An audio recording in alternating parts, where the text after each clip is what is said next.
Welcome to the Sonic Collective, a music podcast that explores a different album or musical concept each month, diving deep into its history, context, and impact on the music industry. Join our hosts, Alan, Scott, and Darren Scott, that's way too many Scotts, as they share their thoughts, insights, and personal connections to the music, inviting you, the listener, to discover new perspectives and appreciation for some of the greatest albums and music of all time. Hello everyone, welcome back to the Sonic Collective. I'm Scott G, and as usual, I'm joined by my fellow collectivists, Scott C, Darren, and Alan. It was my turn to pick the album we'd review again, and I chose This Is Happening by LCD Soundsystem, released in 2010. I know Darren always has a lot of information on albums for us, so I won't go too deep at the start. Like I said before, I picked this one mostly on the mythology that was built around it, both in the moment it was recorded and as time went on around it. Apparently, it was lead singer James Murphy. He was very adamant that this was going to be the band's final album. Spoiler, it wasn't. But it was written and produced with that in mind, and I think it really shows. And I'm not the most well-versed in electronic music. I'll just go with that, particularly once we get past the early 90s. So I figured, what the heck? Let's give it a go. We're supposed to get out of our comfort zone here and try different things. And I have thoughts. But as usual, before we get into mine, I love to hear what the rest of the guys thought. So I'm going to pass the mic to the other Scott to kick us off. What did you think? Thanks, Scott. This might be a band that I've heard about the most and feel familiar with without ever having heard a song.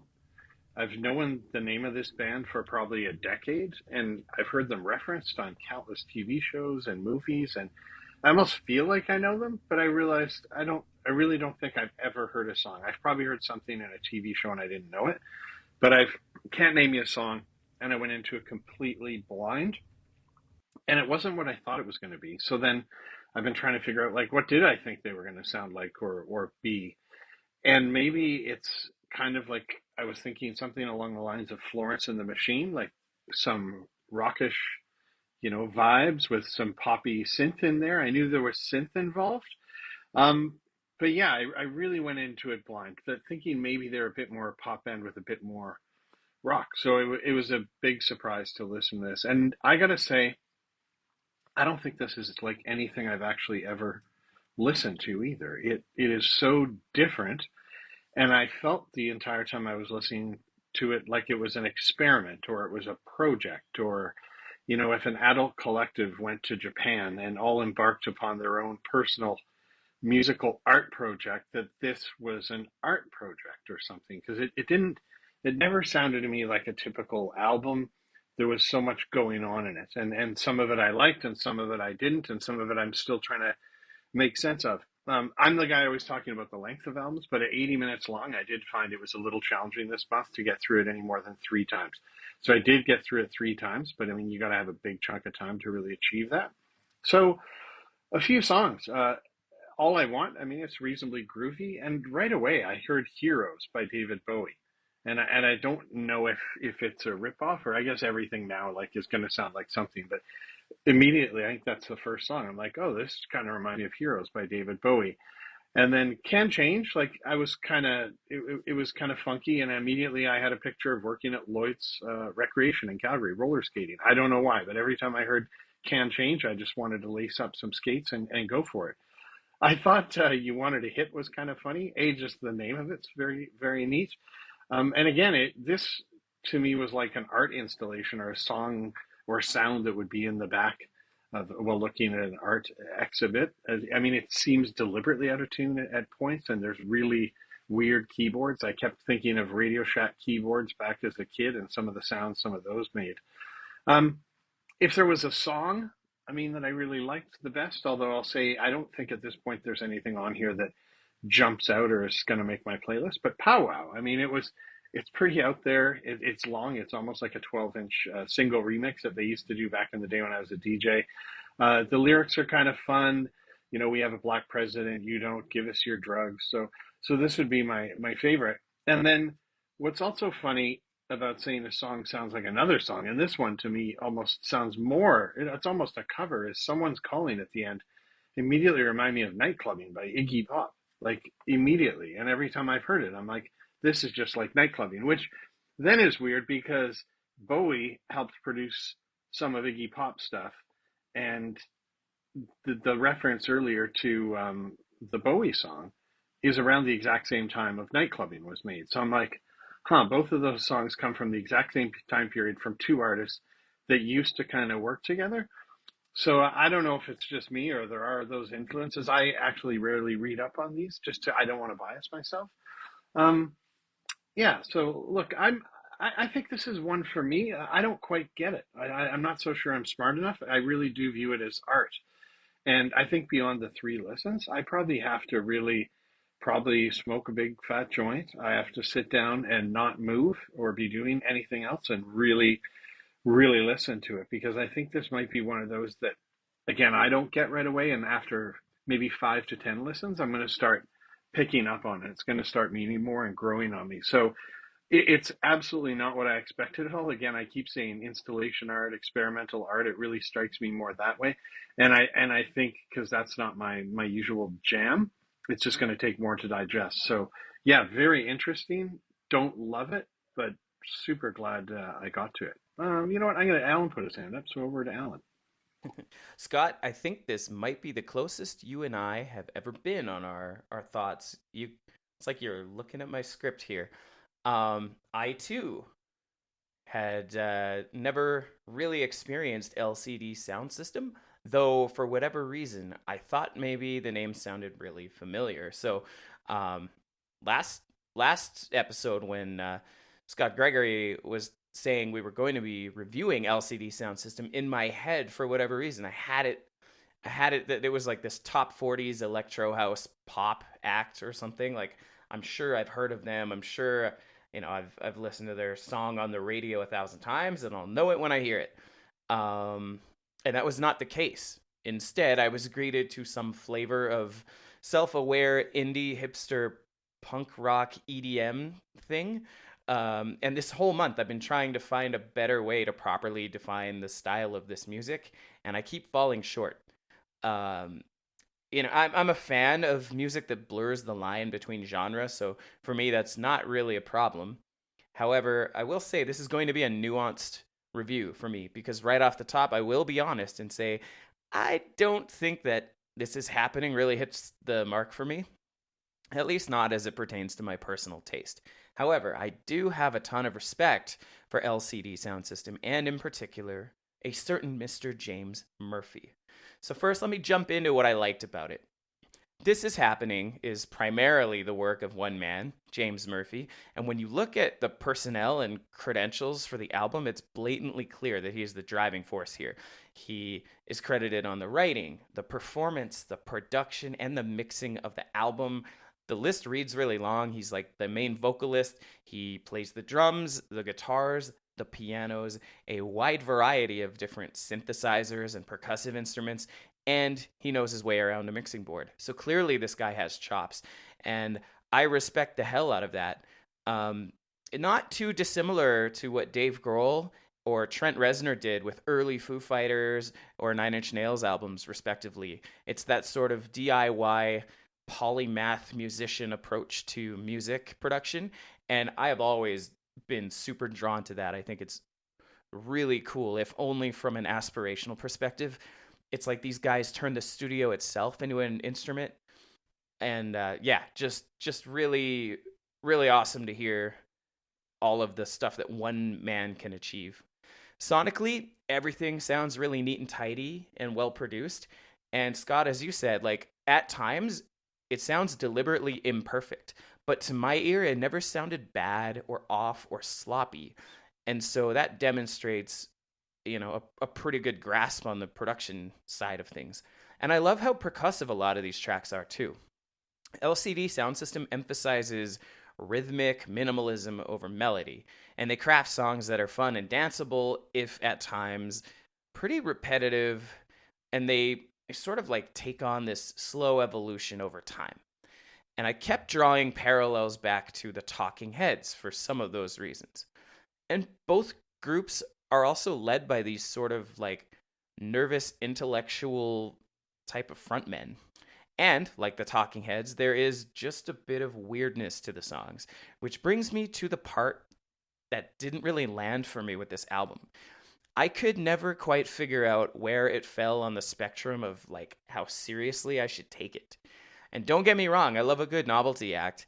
I chose The Lonely Island as one of my guilty pleasures when we did that episode about guilty pleasures a few months ago, right? But to my sensibilities, LCD Soundsystem exists kind of in this like strange, less definable space. Like the songs never take a fully earnest tone. The music gestures at irony, but it never like quite embraces it. The lyrics are at times pretty funny, but they're not necessarily trying to deliver any sort of punchline. Like LCD Soundsystem is not a novelty act, but the album never made it clear to me that it wanted to be taken seriously. And so that uncertainty kind of kept me at arm's length a bit. And I'm sure there are people out there who are probably fans of this band who are like screaming that that is the entire point. Maybe, like, who knows? I don't know. Maybe it's lost on me. And the only other thing I'll mention, Scott, you said it as well. Like, we have all gone on the record over the years expressing that we prefer songs to be kind of on the shorter end, like 4 or 5 minutes in length is sort of like the upper limit there. There are 11 tracks on this album, and the album has a runtime of 1 hour and 20 minutes, which means the mathematical average length of each song is like 7 minutes and 18 seconds. And that is a lot of time. And like couple that with what I mentioned earlier, these guys rely on repetition and like slowly evolving the sound of a song over time. So you're going to hear like the same 4 or 8 or 12 bars kind of looped over and over, and like some effects thrown in, or, little Casio sounding synths kind of overlaid that maybe change with filters and pitches and things like that. And I just found that I kind of grew tired after a while. Like, I found this one a bit of a slog to kind of sit through and listen from start to back. Because it's a long album, and it kind of starts to sound the same after 1 hour and 20 minutes. So I felt like it kind of detracted from me being able to enjoy the listening experience a little bit. No songs really stood out to me as being like really, really great or really, really bad. So, I guess that's also something, right? The song Drunk Girls I thought was pretty fun. I kept kind of going back to that one because the lyrics were a bit silly, and it had like this cake vibe. Like, it kind of reminded me of Short Skirt, Long Jacket, if you know the song I'm talking about. And Pow Pow, also fun, like fun lyrics, like you mentioned. Home, the song Home had some pretty neat sounding synths. Those tracks kind of stood out to me, but yeah, I wouldn't say I loved any of them. So yeah, this was a really interesting pick, and I'm glad to have been exposed to LCD Soundsystem. I'm not sure I would go back and revisit the full album in that context.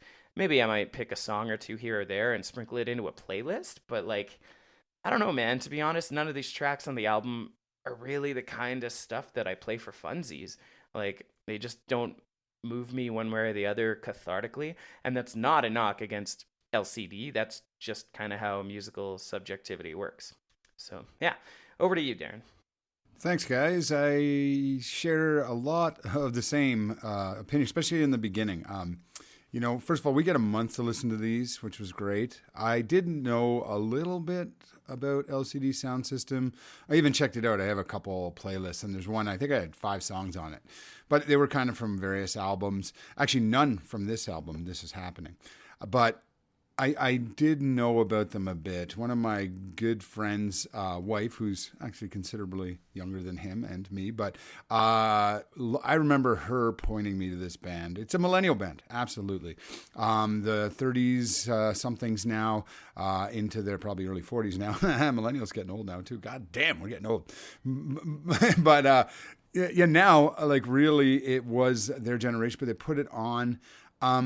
And I tried to listen to a few things before, didn't quite get it. And I got to admit, when the first listen through this, I had similar feelings to you guys as well, but I did find it very interesting. But I mean, this album, it did get a Grammy nomination, by the way. It was their third album.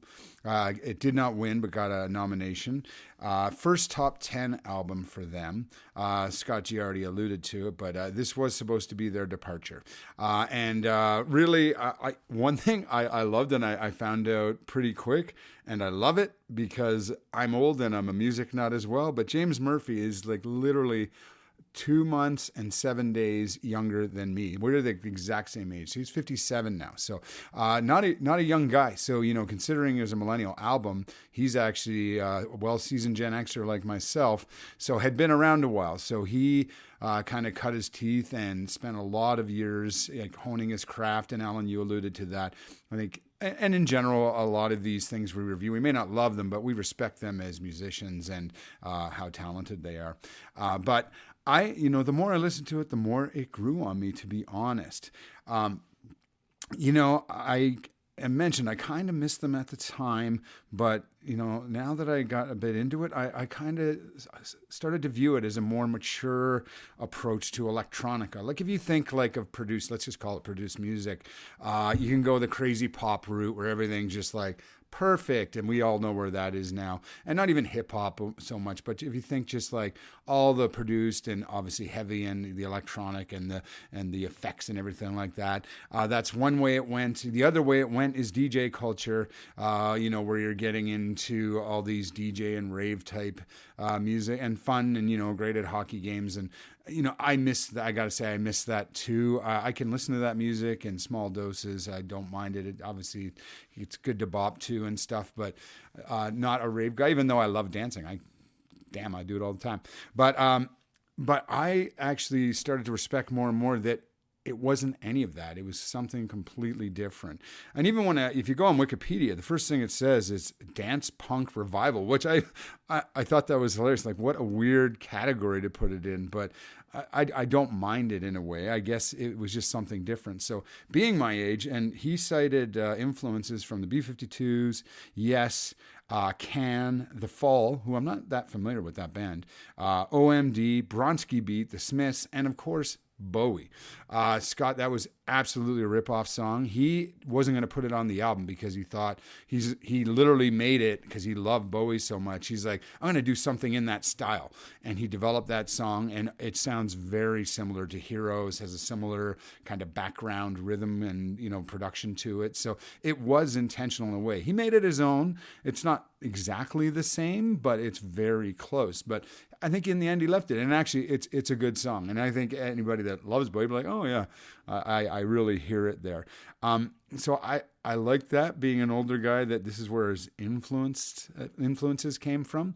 The album was also compared to early works of Brian Eno, who Scott Coates picked and we reviewed, and the Talking Heads, and we've also done Stop Making Sense as well. So you can see, and one thing about that is it's a cohesive, full experience. And he did design this album to be an experience. Now, some may find it easier to believe that than others, but it is designed to be played in order, and it was kind of to take you through this whole experience. And he said there's this always background dance focus kind of beat, but it's just different. It's just a bit off.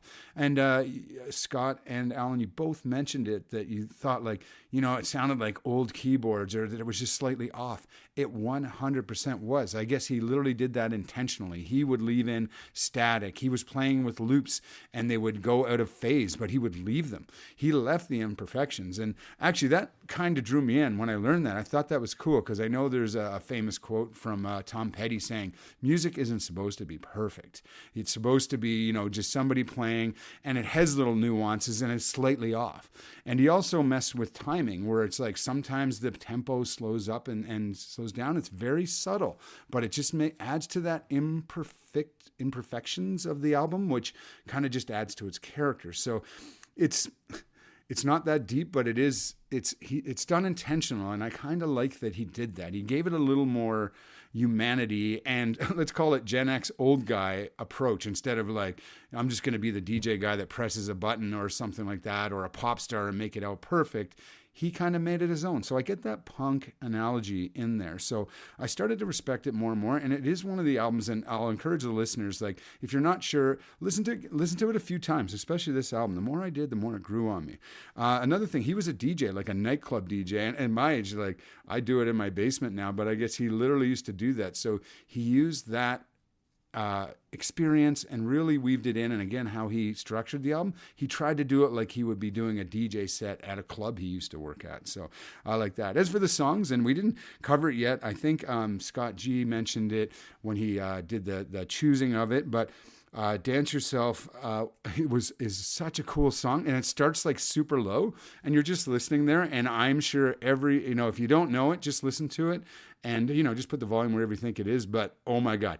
And then it just like all of a sudden about a minute in, it just hits, and it's like twice the volume, and I'm like, I thought that was such a cool, like, who's kidding who? It's a gimmick or a trick, but like, he fucking got us, because it was like, boom, like the song kicks in, and you're like, yeah, like it was just a really good tune.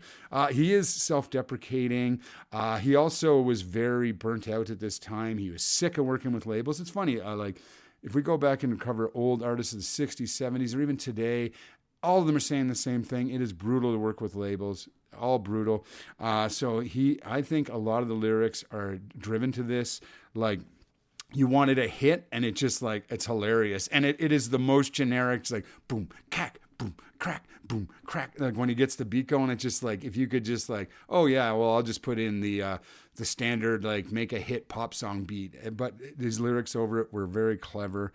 I like that. Again, Drunk Girls, pretty funny. I guess there was flack, like, I shouldn't be making fun of drunk girls. It wasn't even that. I guess they hired this chef, a woman that would kind of bring them drinks and food and snacks and stuff, and they'd be drinking and being idiots all the time. She's like, you're acting like a bunch of drunk girls, and that's where it came from, like this woman that was just serving them. So it wasn't a nod, although who cares, like everybody knows what drunk girls or idiots sound like, so it's just hilarious. But I like that. It just adds more personality to it. And really, in general, I really liked it. I think it grew on me more and more. We'll get into it tomorrow when we get to the scores. But Scott, we're going to throw it back to you. You chose this. You didn't know them super well yourself. So what did you think? Yeah, I honestly went in. I literally knew nothing about this band. I just fell on them through the research that I was doing, trying to find different stuff. And I'm shocked. Like, I've had to cross out half my notes because I don't want to be repetitive. And I think we're very in sync. And maybe it's because we're men of a certain age and disposition musically. Yeah, like, I really liked James Murphy's vocals. Alan, we're on the same wavelength here too, that I think he's got like a David Byrne or from Talking Heads vibe for me, right? He's just a little off the beaten path mentally and vocally, right? It feels like, but in an interesting way, right? Like, I think you really see his voice just really matches the music, if that makes sense, like the music that he's making behind his vocals, it just meshes well, and you feel his personality inside of it, and it's really great.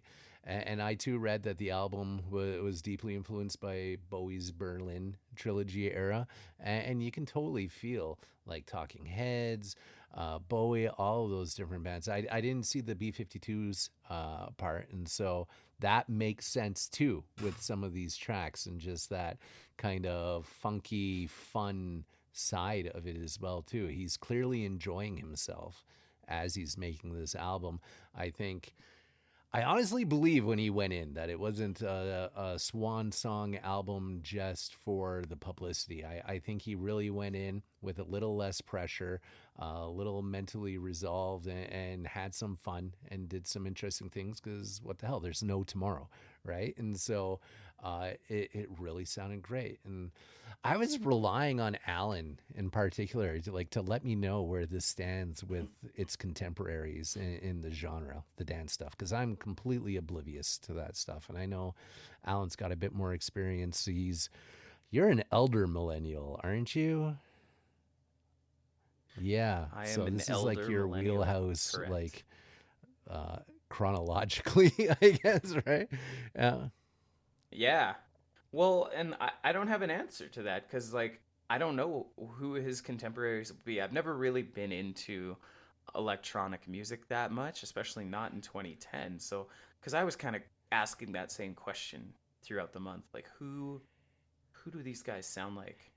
And they kind of Yeah, sound I like couldn't put themselves from anything where from I'm that standing. time frame. I couldn't really put them in. And you know, I did recognize a lot of old gear in the mix here, right? Because I listened to a lot of electronica from the 80s up into the 90s. And I'm like, I've heard, you know, these synths before. I've heard these beats, and I like it, right? It was retro in a way for me. But kind of going off of what some of you guys said too, it felt safe. You know, like I didn't feel challenged a huge amount by this, which on one level is nice, right? Like I don't know if I necessarily want to be just grinding my way through an album every time, especially if it's. I gotta tell you, I don't have the highest opinion of dance music musically, right? Like I think it's you're supposed to dance to it, and I don't think there's generally supposed to be a lot more depth to it than that.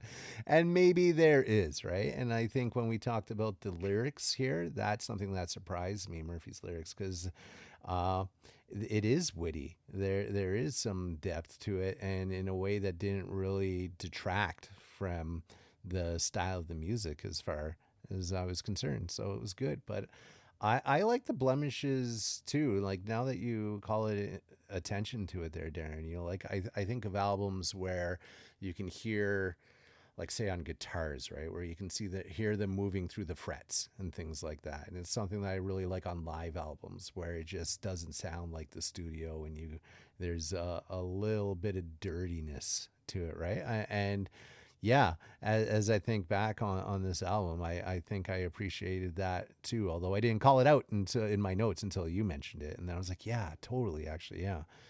Um, yeah, lyrically I enjoyed it. Sonically, from the music I enjoyed it. I mean, we mentioned these got multiple albums. It didn't win a Grammy. They got nominated a whole bunch. Ironically, they didn't win one until they came back. They had retired apparently, and then came back in 2018 and won one there. But it did get nominated. Like I don't know how I didn't hear of this band beforehand, because I still think I listened to the Grammys and paid attention to them at that point. But it totally fell off for me, and I really enjoyed a couple of the tracks on here. Like I'm in the Pow Pow camp. I really love the old school feel to it, right? It had that rolling bongo beat. I'll call them like Burn-esque vocals, and you know, it had these really interesting chaotic background vocals going on as well too, where they're jumping in. That was likely my favorite track of the album. And I also like Drunk Girls. It was chaotic, it was fun. You know, I think you could throw this on at any party really, or at a wedding. um, I was thinking it pairs up more with like Pulp or Blur, though, when we were talking about the influences. Like, and maybe that's just the '90s kid in me that's coming out there, right? But that's kind of the family that I would throw in. Although when you mentioned Cake makes sense too, uh, but probably more closer to their cover of War Pigs, I think, than long skirt short jacket. So, or short skirt long jacket. Uh, Sorry. Uh, but you know what? The one that really caught me was the OU Christmas Blues. I don't know why, but it's weird, but I had this thing for like quirky Christmas songs, right? Like the Fairy Tale of New York by the Pogues is a big one for me. The Little Drum Machine Boy by Beck. Don't Shoot Me Santa by the Killers. Like this is going to go on the playlist, right? Because I don't know why you picked that as your last song on your last album, but there it was. And the first time I heard it, I'm like, what is this? And I really enjoyed it. And I think that's overall what I think of the album in general, is I just really enjoyed it for what it is. I don't know if it necessarily inspired me. Oh, I can get into that a little bit later, but you know, it's a snapshot for me. I don't think it's going to pull me into EDM in any single way, but I too am glad to have gone back in time and listened to this. I was a little reluctant. I didn't put a huge amount of research into it because I didn't want to scare myself out of picking it. But in the end, I'm glad I did. Yeah. Scott, you want to kick us off for scores? Yeah, sure. I really, really enjoyed listening to all of you share your feelings about it. And you mentioned an awful lot of things that once you said it, I'm like, oh, yeah, that's right. Oh, that's right. And this is, I think, definitely the most aligned album we've all ever listened to, right? So, again, I'm trying to figure out, like, how, like a lot of you, how did I never listen to this band? Because he's clearly respected in the music biz. And I now think I've seen him in at least one Dave Grohl created documentary, like when they go through musicians talking about something, he's in there. I've seen him in other musical docs, so he's clearly respected, but just an absolute gap in my musical knowledge, which means we're doing exactly what we're supposed to as a music group. So thank you, Scott, for picking this. It is a double album, right? 80 minutes to mention it again. So you're actually listening to a double album. Alan, thanks for running the math on the song. 7 minutes plus, like that gets into the category of Metallica's first 5 albums. I think all their songs were generally over 7 minutes, but I agree. It got a little repetitive at sometimes, like they weren't complex keyboard beats or loops. And at times it got downright a bit irritating.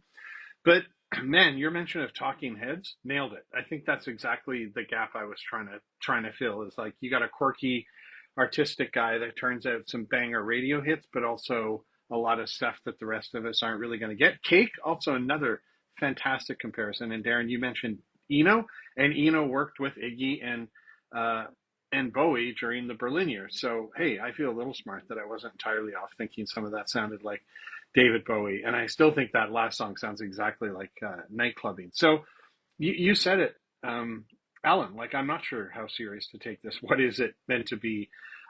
It's definitely art. I still don't quite get it, but that's okay. It stretched me. I'm glad I listened to it, and I am going to commit myself to again indulging a bit and listening to it a couple times, maybe in a hammock, because I think it might grow on me. So recommend. I'll give it a 4 because it's clearly different. It's clearly interesting. It was well received. Influence, a 3, and overall 2.5. Because I mean, I'm not going back to any singles. I'm not rushing back, but very, very glad to have had the experience. Over to you, Alan. Yeah, thanks, guys. This one was really interesting to listen to. I'm gonna put it down to the Mandela effect for why we all felt like maybe we'd heard of them before and didn't. Um, like this album didn't personally appeal to me or my musical tastes very much, but like I said off the top, I really respect what they were doing, what they were trying to do, and how they approached the production. Especially, I've always geeked out on like the production side of things and like the work done in the studios. And James Murphy is just undeniably talented for everything he's done. Scott Greger, you nailed it. There were a lot of like really retro synths involved. I didn't bother like writing them down, so I can't remember them anymore, but for sure like he was pulling out synths that were developed like in the late 70s, early 80s, like Kurzweil stuff.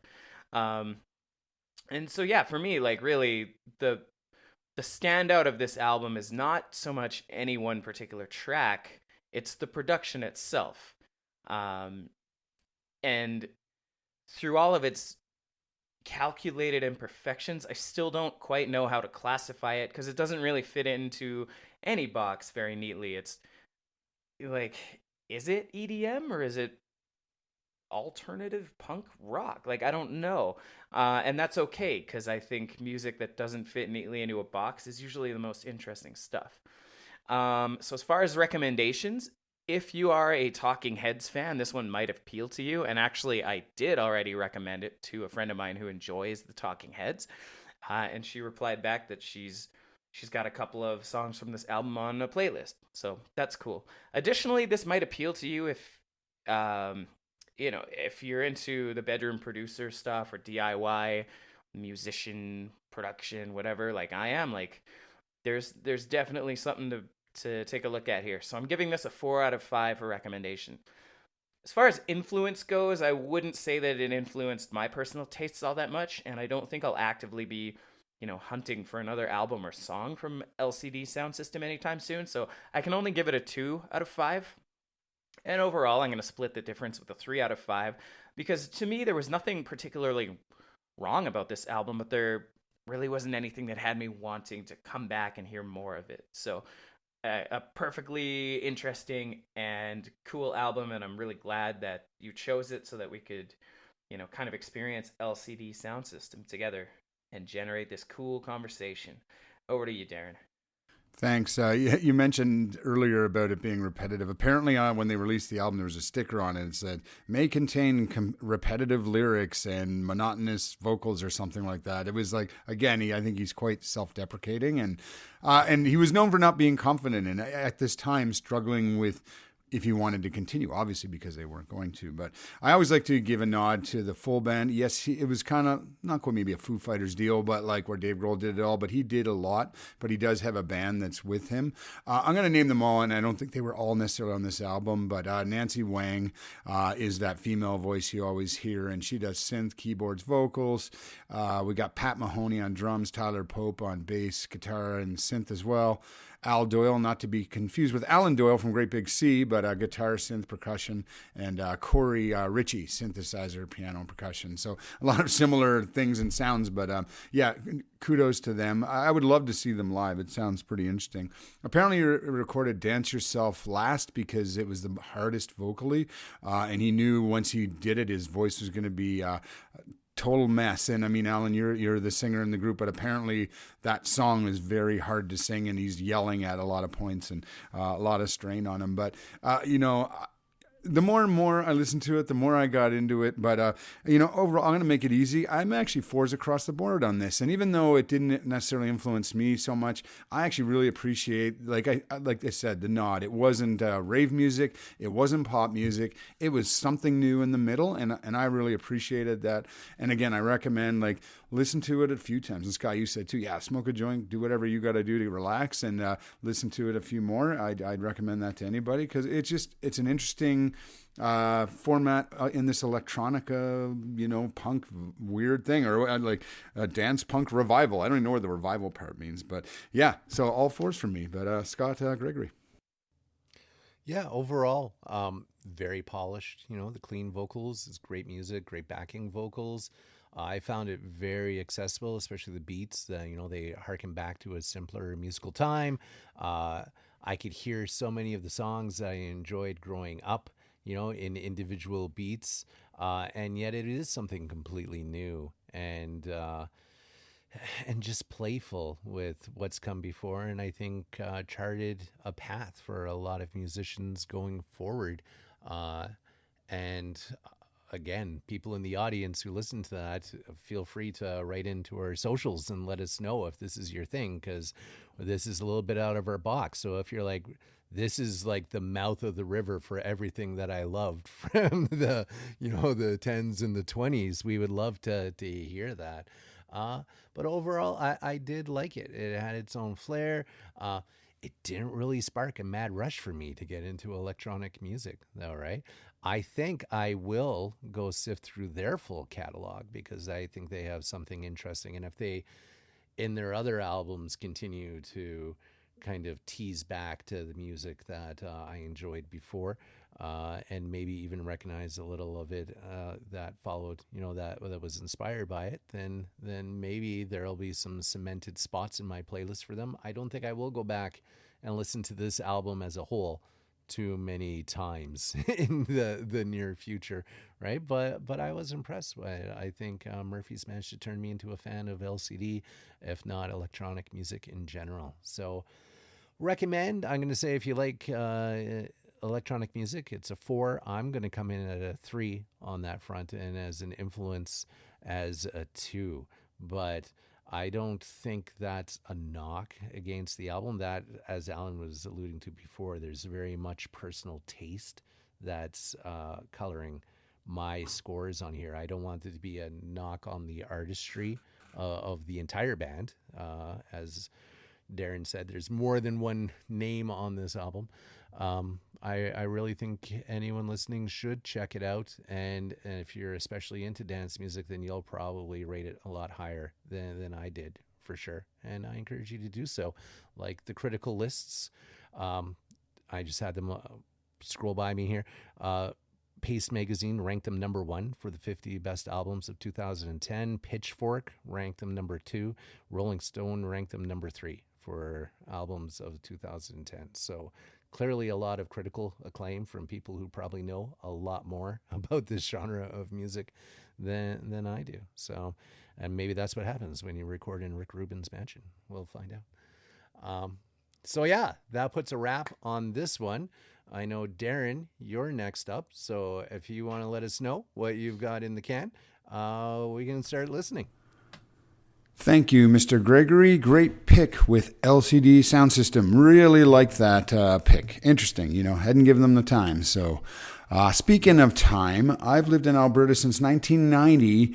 And just this past few days, I finally ventured into Saskatchewan. I went to Regina for a show for my distillery, and it was the first time I'd ever been there.